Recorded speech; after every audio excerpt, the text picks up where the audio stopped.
ఈ సినిమా గురించి మీ గురించి ఎక్కువ చెప్తున్నారు అండ్ మీరు కూడా ఓపెనింగ్లో చెప్పారు మంచి క్యారెక్టర్ దొరికింది నాకు అని. సో ఇప్పుడు ఏదో ఇంటి కూడా ఇచ్చాడు నాని. సో మీ రియల్ లైఫ్కి రిలేటెడ్ ఉంటుంది సంథింగ్ అని.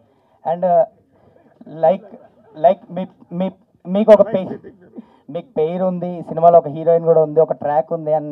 సో ఎలా ఉండబోతుంది చిన్న గ్లిమ్స్ లాగా చెప్పండి, దాచారు కాబట్టి. ఇప్పుడు రియల్ లైఫ్లో చాలా ఆస్పెక్ట్స్ ఉంటాయి. ఆయన ఒక ఆస్పెక్ట్ తీసుకుని చెప్పాడు. అంటే బేసిక్గా ఏంటంటే, అంటే మీరు త్వరగా ట్రైలర్ వస్తే చూస్తారు. నేను జనరల్గా ఎప్పుడు బాగా బబ్లీగా ఉంటాను బాగా. I keep myself entertain, I entertain well. ఇంకంతకంటే ఈ క్యారెక్టర్ గురించి చెప్పకూడదు. రొమాన్స్ అనేది మన ఉంటుంది, అది that is a part of everybody, but only few talk అంతే. రొమాన్స్ లేని మనిషి ఎవరైనా ఉంటారండి? చచ్చిపోవడం బెటర్. కాబట్టి దాన్ని ఎలా ఎక్స్ప్రెస్ చేస్తాం? ఇప్పుడు రొమాన్స్ అనేది ఒకటే పాయింటే చెప్తున్నా, చాలా అంటే చాలా పవర్ఫుల్గా ఉంటుంది, చాలా పవిత్రంగా ఉంటుంది, చాలా డిఫరెంట్గా ఉంటుంది. ఇది ఒక కొత్త కోణంలో నా రొమాన్స్ని చూపించాను. అది సార్ది ఒక డైలాగ్ ఉంటుంది, అంటే సార్ది చెప్పిన దాన్ని కన్క్లూడ్ అంటే, ఎందుకంటే సార్ ఎంత స్పోర్టివ్గా చేశారంటే, అంటే బేసిక్గా జనరేషన్ గ్యాప్స్ మధ్య సార్ చెప్తుంటారు. అదే ఇందాక చెప్పాను కదా డైలాగు, మీది 40 ఏళ్ళకి అయిపోయి బండురా, మా 60 ఏళ్ళైనా స్టిల్ స్ట్రాంగ్గా ఉంటాయని. సార్ నాతో డైలాగ్ అంటారు, అమ్మ ఈ రోజుల్లో మీకు టచ్ అంటే కామ్ అయిపోయింది, మా రోజుల్లో టచ్ అంటే చాలా పవిత్రమైంది, అలాంటి పవిత్రం దొరికితే వదులుకోవద్దమ్మా అని. అంటే అంత స్పోర్టివ్గా చేశారు సార్. అండ్ షూర్ మీకు నచ్చుతుంది అనుకుంటున్నాను. ఇది ఎక్కువ మామ అల్లుళ్ళు కూడా కలిసి చూస్తారు సినిమాని. అవునా? ఖచ్చితంగా. ఎందుకంటే మామ అల్లుడు మధ్యన అది వేరే బాండింగ్ అండి. ఫాదర్ సన్ను, బ్రదర్సు ఇవన్నీ వేరే. మామ అల్లుడు మధ్య పెక్యులర్ బాండింగ్ ఉంటుంది. ఆడు మందు కలిసి బందేస్తారు, కలిసి మాట్లాడుకుంటారు, కలిసి పోట్లాడుకుంటారు, రకరకాల. అంటే అంతకంటే చెప్పను నేను. మీరు మామ అల్లుళ్ళు అయితే కలిసి ఖచ్చితంగా సినిమాకి వెళ్ళాలి. మేనల్లుడు మేనమామ కలిసి వెళ్ళాలి సినిమాకి. నరేష్ గారు ఇక్కడ మీరేమో పవిత్రమైన రొమాన్స్ అంటున్నారు, ఆయనేమో పవిత్రంగా ఉంటుంది, పవిత్ర పవిత్ర పవిత్ర అంటారు. ఏంటి పవిత్ర పవిత్ర అని ఇద్దరు కూడా ఎక్కువ మాట్లాడుతున్నారు? ఏం లేదు సార్, ఇప్పుడు మీరు ఎక్కడ మా బట్టల మీద కమెంట్ చేస్తారో మాకు భయంగా ఉంది. అందుకని అంతేనా? అంటే మీరు కూడా కాబట్టి మేము చాలా జాగ్రత్తగా పవిత్రంగా మాట్లాడుతున్నాం. 50 ఏళ్ళు వచ్చినాయి మీకు, మరి ఇలాంటి డ్రెస్ వేసుకున్నారని మీరంటే మళ్ళీ మేమేమన్నా? అవును, మీ షర్ట్ కొంచెం పొట్టిగా టైట్గానే ఉంది. మీ షర్ట్ కొంచెం పొట్టిగా టైట్గానే ఉంది. అవును, ప్యాంట్ ఫుల్గా ఉంది కదా. ఉంది. ఓకే.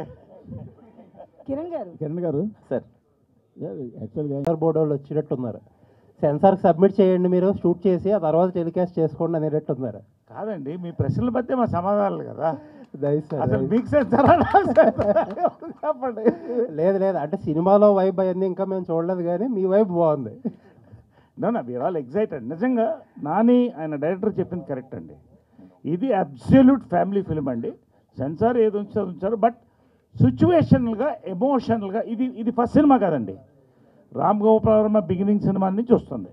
ఏం చెప్పాలో యథార్థంగా నేకెడ్ ట్రూత్గా చెప్పడం అనేది చాలా సినిమాల్లో వచ్చింది, కొత్త కాదు. కాకపోతే ఈ యొక్క ఎమోషన్, ఈ యొక్క ఎంటర్టైన్మెంట్ ఒక కొత్త ఫార్మాట్ అండి. 2025 ఫార్మాట్ అది. అంతే.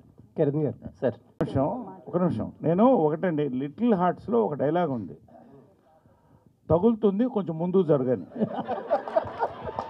లేలే సెన్సార్ మరి యాక్సెప్ట్ చేశారుగా, అంటే ఫ్యాక్ట్, అది ఉన్న ఫ్యాక్ట్, అది ఫ్యాక్ట్ అండ్ ఫ్యాక్ట్గా చెప్పారు. అంటే ఏదది ఇప్పుడు ఫర్ ఎగ్జాంపుల్ ఒక నిమిషం ఇంకో 30 years గ్యారంటీ. ఒక నిమిషం లేదు, ఒక నిమిషం, చాలా సీరియస్గా మాడుతున్నా, నేను జోక్ చేయట్లేదండి. ఇప్పుడు 1993 అనుకుంటా చిత్రం బళారే విచిత్రం, అంటే 35 ఏళ్ల క్రితం నేను లేడీ గెటప్ వేసుకుని లేడీస్ బాత్రూంలో మొగళ్ళు ఆ లేడీస్ బాత్రూంలోకి వెళ్తా. బయట లేడీస్ పరిగెట్టుకు వస్తారు. బయటకు వచ్చి ఏంటి ఇంతమంది పరిగెడుతుంది అంటే పాము కనపడింది అంట. సెన్సార్ ఏమన్నారు, పాము మాత్రం తీసేయండి అన్నారు. ఎందుకు చెప్తున్నానంటే మొత్తం థియేటరు ఆ పాము అన్న సౌండ్ లేకపోయినా ఎంజాయ్ చేశారండి. ఫ్యామిలీస్ అందరూ వెళ్ళారు కదా. అంటే what our hero is trying to say is are we are trying to says, ఇది ఏదో సొసైటీకి మనం చెప్పట్లేదండి. సొసైటీలో వాళ్ళు ఎలా ఉందో దాన్ని ఒక యథార్థంగా ఒక సినిమా తీసాం. సిచ్యువేషన్ ఆఫ్ ఇవాళ లస్ట్కి, లవ్కి, ఇన్ఫాక్చుయేషన్కి తేడా తెలియకుండా వెళ్తున్నారండి జనాలు. There are different character. అలాంటి ఒక క్యారెక్టర్ని చెప్పాలని డైరెక్టర్ ట్రై చేశారు. అది ఎలా చెప్పాలో చెప్పాము. మీరు సినిమా చూడండి, సెన్సార్ ఏం కట్ చేస్తారో లేదో తర్వాత చూద్దాం. That's all. Thank you. Naresh గారు. ఆ టీజర్ లో గ్లిమ్స్ పక్కన పెడితే గనక మీరు మాట్లాడే దాంట్లో ఎక్కువ బూతులు కనిపిస్తున్నాయండి. ఒక నేనా? సీనియర్ ఆర్టిస్ట్ అయ్యుండి మీరు ఇట్లా ప్రెస్ మీట్ లో అలా మాట్లాడడం కరెక్ట్? నేనేం బూతులు మాట్లాడాను? లిటిల్ హార్ట్స్ బ్రహ్మాండ సెన్సార్ అయిన సినిమా కాదు, మేమున్నాము. చిత్రమలయాత్రం సెన్సార్ అయిన సినిమా. ఇంకేమన్నా మాట్లాడాలని చెప్పండి. ఏంటమ్మా మీరు కూడా నా గురించి కాదు నరేష్ గారు, నరేష్ గారు ఇందాక మీరు ఇందాక స్టార్టింగ్ లోనే మైక్ పట్టుకుని ఏం చెప్పాలి హైలైట్ పాయింట్ అంటూనే స్టార్ట్ చేశారు స్పీచ్. అవును. స్పీచ్ గా ఉన్న ఇప్పుడు మీరే హీరోగా అయిపోయి మొత్తం డామినేట్ గా మొత్తం ఎంటర్టైన్ చేస్తారు ఇప్పుడు అంతా. అవును. ప్లస్ నిజంగా చెప్పాలని నాకు చెప్పినట్టు ఇంకో 30 years మీ ఎనర్జీ 30 years కదా, ఇంకో 40 years కూడా ఉంటారు నాకు తెలుసు గ్యారంటీ. ఓకే. సో దాంట్లో లేదు సార్. ఫైనల్గా ఏంటంటే ఇందాక ఆ ప్రొడ్యూసర్ని ఇన్స్పైర్ అయ్యి నేను కూడా సినిమా చేయాలని, ఇట్లాంటి కథ నాకెందుకు రావట్లేదని ప్రొడ్యూస్ చేయాలని అన్నారు. అవును. దాని ఇప్పుడు రెండు అంటానండి. ఒకటి, ఒక సినిమా తీసినప్పుడు ఎక్కువ మంది జనాలు చూడాలి. దానికి ఎలా సెన్సార్ ఉంది, ఏం తీయాలో వాళ్ళు తీస్తారు, ఏం ఉంచాలో వాళ్ళు ఉంచుతారు. కాబట్టి ఒక మంచి సబ్జెక్ట్ వచ్చింది క్లియర్గా, ఇలాంటి అపురూపమైన రేర్ సబ్జెక్ట్ వచ్చింది అనేది నేను చెప్పాను. ఒకటి, ఇవాళ ఎవరు హీరో, మీరా మూర్తి గారా ఎవరని మేము చూస్తున్నాం. అంటే మీరు ఇన్స్పైర్ అయినాక మీరు ప్రొడక్షన్ మళ్ళీ స్టార్ట్ చేసే అవకాశం ఉంది. మళ్ళీ ఇప్పుడు ప్రొడక్షన్ ఎప్పుడు చేస్తూనే ఉంటాం. మంచి కథ కోసం చూస్తున్నాం. అదే చెప్పాను నేను. మాకు మంచి కథలు ఉంటే ఇవ్వండి అని చెప్పాం. బస్ డైరెక్టర్ హీరో గారు